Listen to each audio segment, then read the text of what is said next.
Episode 4 of the Rings of Power is here, and I feel like we finally have some meaningful progression within the plot, because now we have conflicts that we expect to have resolutions to, as well as some adversaries who are going to be pushing those conflicts forward. I feel like the show's been in setup mode for kind of a while, but after this one, it feels like it definitely is starting to move forward. And there's a handful of things that I think this episode does really well, while still having things that it can work on. But let's talk about all of it in this week's review. My name is Cody, and let's talk more Rings of Power. Let's start off where our main heroine is, Galadriel in Numenor.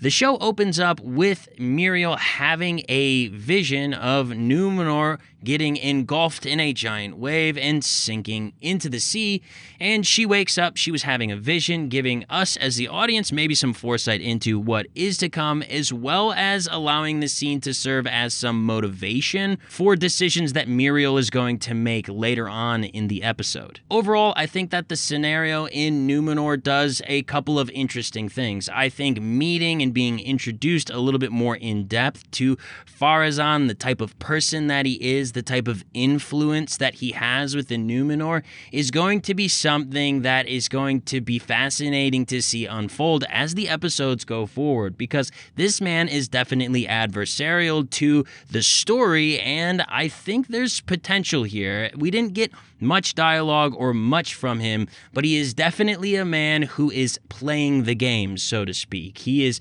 saying the things that he needs to say to the right people at the right time, and he's definitely up to something. But not only him, but I think we gotta pay attention to his son, Kemen. I don't trust this guy at all either, but as the plot moves forward, we see that Galadriel is asking Miriel to come to Middle-earth and help fight a battle in the Southlands in order to stop the evil that is about to rise there, and that is the return of Sauron. And there's a few exchanges between Galadriel and Miriel, and basically it is a losing game for Galadriel. Even though she pushes and pushes and pushes to try and get the assistance of the people of Numenor, Miriel just isn't going to grant her that wish. She feels like it is her responsibility to make sure that the people of Numenor are kept safe, and that ultimately, if she were to go and help Galadriel, she thinks that that is what is going to lead to the downfall of Numenor. And I found these exchanges between Galadriel and Miriel to be fascinating, and the reason why is, yeah, there's some dialogue in here that when you hear it, you're like, okay, that was maybe a bit overplayed or a bit overacted, or maybe they were just trying too hard in the writing room. But one thing that I actually did appreciate is that it wasn't necessarily easy to recruit the help of Miriel. Miriel is actually thinking like a leader, whereas Galadriel isn't necessarily always thinking like a leader. She's well-intended in wanting to defeat Sauron, but her actions are pretty narrow-minded. She has a hard time controlling just her passion, her desire, the tempest inside her, as the show refers to it. But I thought it was kind of cool that in both instances where Galadriel is trying to get the help of Miriel and the Númenóreans, she says no the first two times. And basically by the end of the episode, Miriel comes to the conclusion, because she sees the leaves of the tree falling, taking that as a sign from the Valinor that they need to help the elves, had to come to the conclusion on her own rather than just trusting Galadriel, because, you know, Galadriel always has to be right. It was one of those instances where I actually thought it played out pretty well by the time we got to episode's end. And while we get a little bit of Halbrand in this episode, the sequences that he is in are definitely ones that are important and are pretty much demanding us as an audience member to, hey, pay attention to this guy.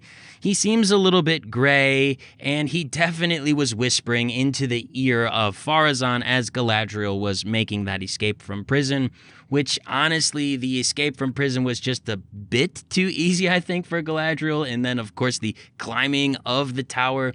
There's just some certain things that the show does with conflict and traversal that sometimes feel a little bit too easy and a little bit too like, okay, we're strained for time, or we're just kind of out of ideas how to progress this within the story, that kind of fall flat, and you're like, oh man, like, that just feels a little bit lazy. But they are small nitpicks at the end of the day, but they tend to kind of happen frequently. But by the time we get to the end of the scenario within Numenor, we have a very clear direction that the story is going to go, and that is that the men of Numenor are going to prepare to sail to Middle-earth. They're going to recruit people as soldiers, train them, and go fight within the Southlands to help the men of Middle-earth. While we're here, let's talk about the lore of the show before we move into Elrond's point of view. I do want to mention that this definitely is playing around with Tolkien's lore and changing things quite a bit throughout the show. But there's definitely evidence within the show that they definitely want to throw in some lore nuggets for hardcore Tolkien fans. And hardcore fans are going to either be in positions of where, hey, I don't like all of the changes, I'm fine with changes, you're kind of in the middle on it, but they throw some lore nuggets out throughout the episode to just kind of show like, hey, yeah, we have read the books. Getting the story of Eärendil, I thought was really great from Elrond's perspective. However, on the other side of things, I think that the show might be taking a bit of a liberty with how they're basically saying that this Palantir can view into the future, which was also a bit of bad dialogue when Galadriel's basically saying, I've touched Palantiri before, and then Muriel's like, nah, but you haven't touched this Palantir before. I feel like it could have been a lot more subtle if Muriel would have just responded with like, but not this one.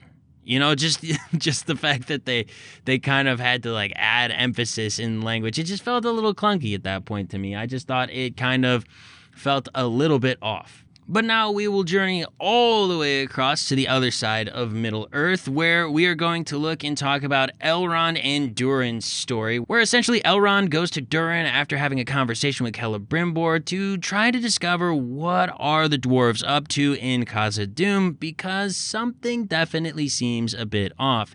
And one of the things I noticed within this particular part of the show is that the dwarves have clearly been working for a substantial amount of time on the forge that they're building in Eregion, so I'm kind of wondering how much time has gone by in the show. Are the dwarves really fast craftsmen, or has it been quite some time since the first interaction with Elrond and Durin, and now they have a decent amount of progress on this forge? It's this particular part of the episode that I actually think works pretty well. I feel like Elrond and Durin have the best dynamic as characters to this point in the show. They have a certain sense of depth to them where I think Elrond does a really good job of portraying the elven struggle of how much they go through as immortals, right? Where he tells the backstory of his father, and you can see that he's been through a lot of pain, and unlike Galadriel, he's not always acting out in anger or rashly, but really